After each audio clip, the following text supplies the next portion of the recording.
It's not every day that you get to go see where your wood floors grew. It's something that you don't ever think about, and it was a really great experience for us learning on the road. So stay tuned, it's gonna be epic.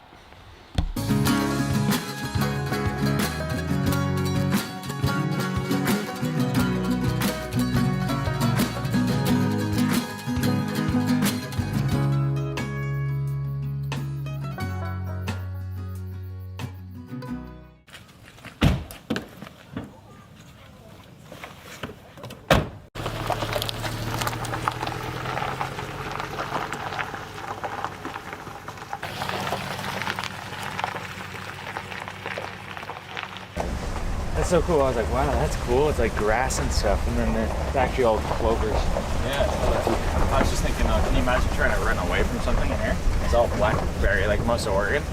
Yeah. You wouldn't make it 5 steps.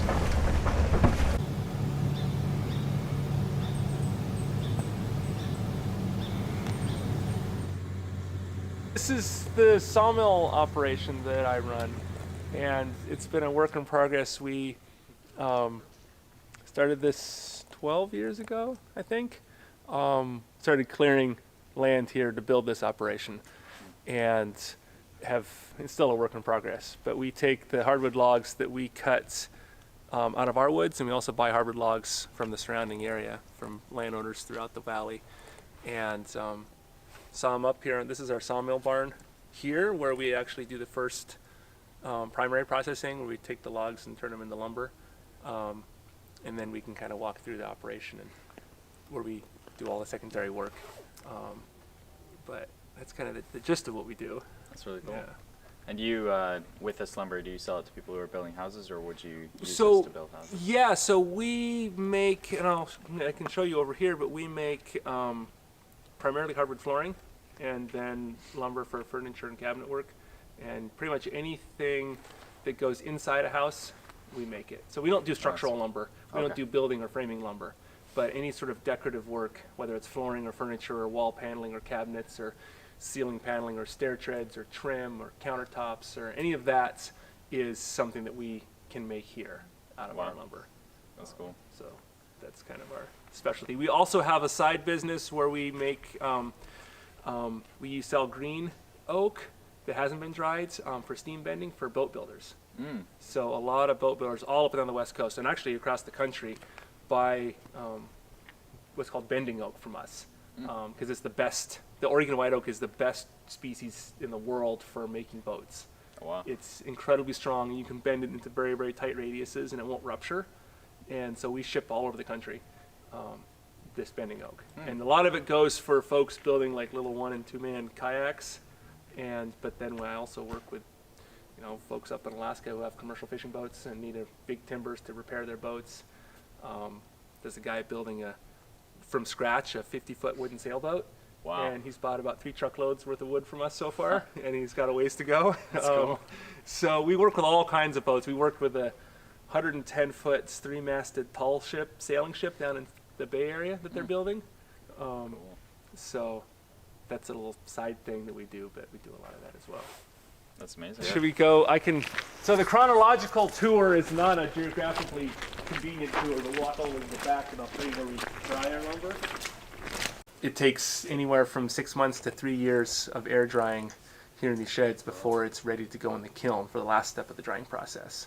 But right here, Mother Nature is doing the drying for us. We're just letting the winds slowly blow across every board, and evaporative cooling is pulling that moisture out of the boards. And especially our oak, it takes a very, very long time to dry. So that's why everything just sits in here. We put it in here, we forget about it. Each unit has a serial number, and it's in the computer, and its number comes up on the computer and says it's ready to go after a certain amount of time, and then we can pull it back out and then we put it in the dry kiln. The way you stack it keeps it dead level. Exactly. So we put these sticks between each layer, try to make really accurate, uniform, even stacks. That helps everything stay flat. The first step is the sawing process, making sure to saw it well, lining up the grain with the board. There's a lot of careful work goes into sawing it well, but then stacking it and taking the time to dry it well helps to create a quality flat board when all is said and done. So what is the difference between you and the big guys?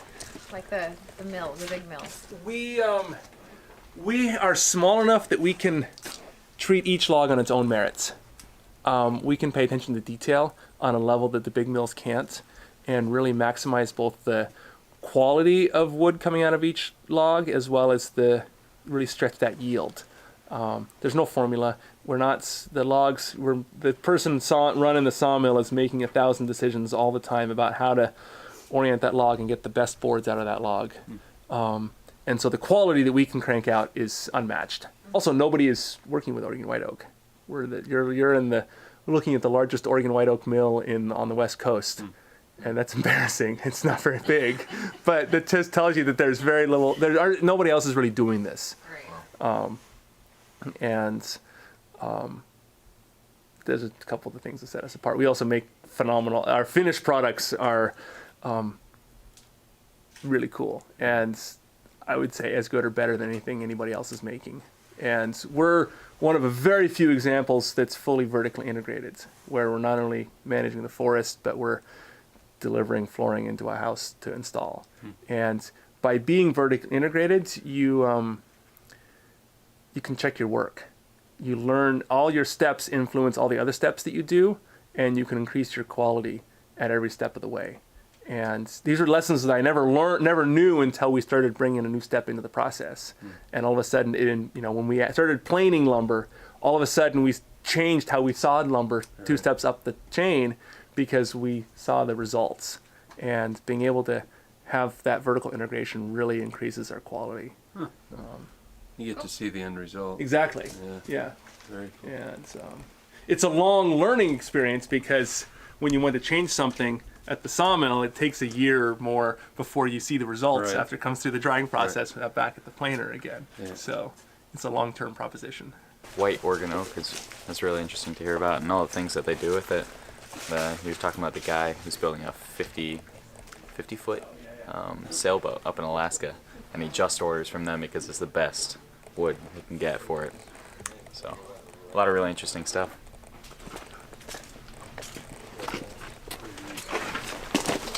Next, this is the kiln we just emptied today, and we'll reload tomorrow. I'll show you in this kiln in a sec. This still is full.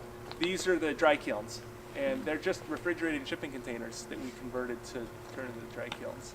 And so after the wood is sat in the air drying shed long enough, we put the wood in here and finish the drying process.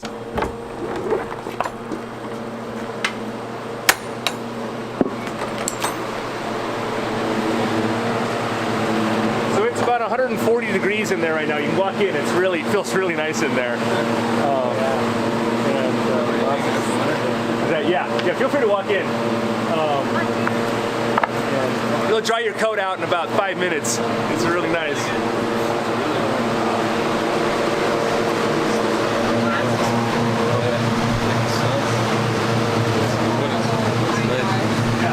Very warm. It's like a sauna in here. You can see why it dries up. You can see in here, it's the little edgings and offcuts and pieces like that. Yeah, you guys want to help? Sure. You're making use of every bit of the tree. What was that? You're making use of every. Oh yeah. Well, and so we also all of our sawdust we sell to a commercial mushroom grower who grows shiitake mushrooms. Yeah. And so they take all our sawdust and planer shavings. Say that 3 times fast. But it turns out that a lot of mushrooms really like oak sawdust. Like they specifically want oak sawdust to grow on.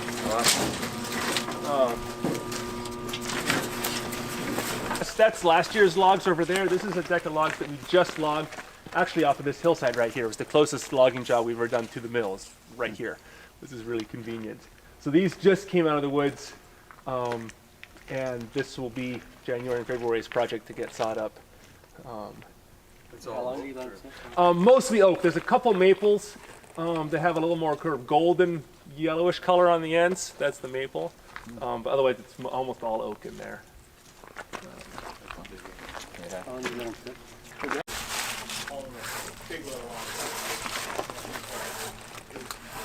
chasing the wind.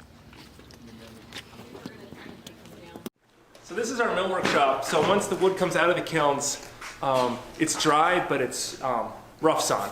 It's not smooth, and it's not perfectly flat. It's got little bits of twist here and there. And so we'll bring it in here, and we run it through our planing line.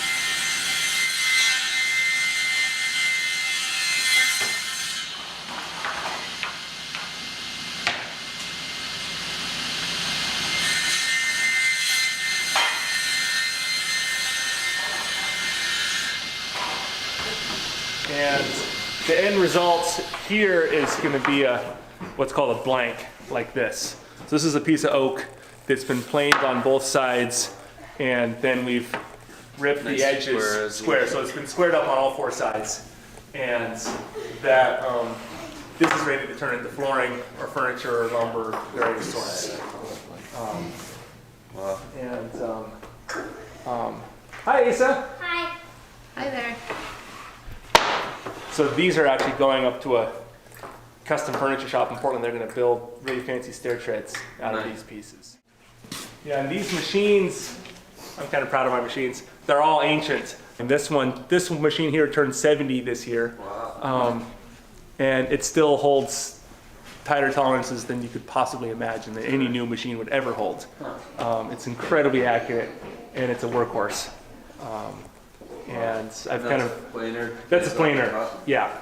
And so I've kind of rebuilt all of these machines as I've gotten them and keep them in good running order. Nice. And that's the fun part of my job. One of the fun parts of my job. No need to replace something if it works. Exactly.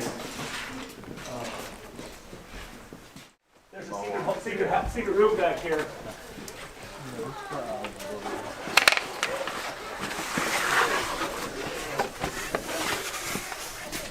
I'll let you know. This is Santa's workshop. At night, the elves come in. So this is where Paul spends a lot of his time in here. And we make these wooden heat registers. Wow. So if you've got central air in your floor, and you have normally there's like a metal grill that goes there, we'll make wood ones that match the floor that this frame gets installed flush with the floor, and you sand and finish it so it's smooth and flush. Yeah. And this Compared to a little piece of plastic you normally get at the hardware store. Absolutely. Metal one. Yeah. Eventually. Like what's the process? How long does it take to make one of these? Joanne Storch, who ran the business, she can make one of these in 20 minutes. Okay. We're still not quite there yet. Yeah. We're getting closer. We're getting closer and closer to it. But she'd spent 25 years building these things and was really, really good at this. Yeah. And we're about 30 minutes a piece. Nice. So yeah, and then we could also make our samples in here, and it's kind of the wood shop for the place. But it's primarily the heat register shop. How did you get into woodworking and this whole business? Is it like a generational thing? Or? Yeah, I mean, I grew up here in the forest, and it's kind of always been in my blood. We didn't have a mill here. So I started the mill 12 years ago after I got out of college. But we had always been managing this forest and taking care of the forest here, and this was sort of a natural outgrowth of that. A way to capitalize on the added value we had in these trees that wasn't being recognized in the marketplace. So there's no market for Oregon white oak. Historically, it was a trash tree, or in most really any of these hardwoods. And so we,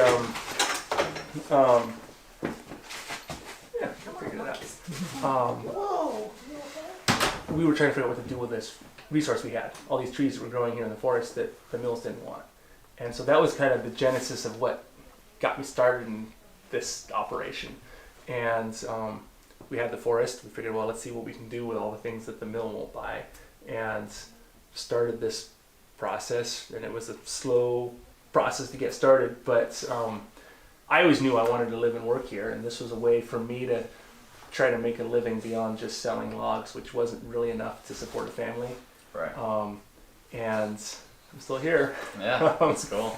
So that's a snapshot of sort of why I'm doing what I do, and I'm the luckiest guy in the world. I get to work with big machines out in the woods every day. Right. It's wonderful. That's cool. Alright, so that's a wrap to this video. Hope you really enjoyed getting walked through their epic shop up there. It was really fun and really good to learn all the stuff about the types of woods in Oregon, how things actually happen, like your wood flooring that you're walking on every day. One of his sayings was, you know where your flooring grew. Kind of a funny thing you don't think about, but this gave really good insight onto how that all works and all the work that people put into it, and just a lot of fun. So hope you enjoyed this episode. Stay tuned for more coming every week.